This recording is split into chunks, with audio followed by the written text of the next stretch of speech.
We zijn vandaag hier bij elkaar om ons aan de vraag te wijden: is er dood na dit leven? Hij is dood. Dood?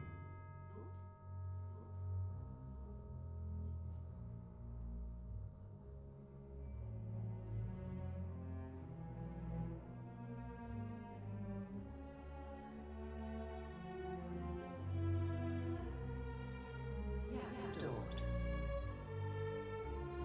Ze is dood. Dood.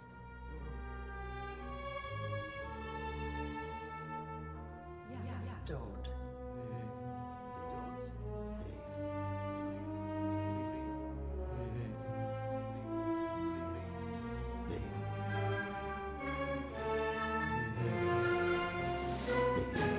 Is er dood na dit leven?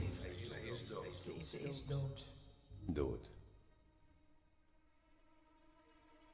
Kunnen we absoluut zeker weten dat de dood bestaat?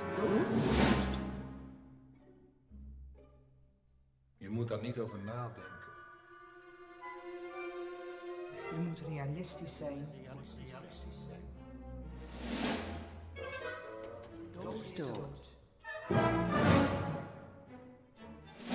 Ja. Dat weten we heel zeker. Elk intelligent mens weet het zeker. Je bent gewoon niets.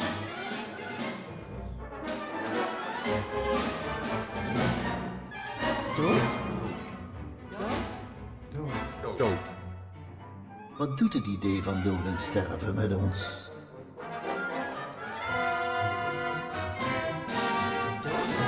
Dood? Dood? Dood. Niet angst, dood, maar verwarring. We gaan allemaal dood. Ik, jij, we gaan allemaal dood. Jij, ik, we gaan allemaal dood.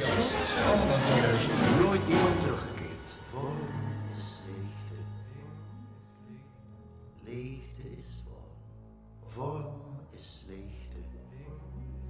Hoe voelt leven zonder dood? Vorm is leegte. Geen aanzien, geen mislukking, geen ziekte, geen angst, geen pijn, geen toekomst, geen tijd, geen ik, geen jij.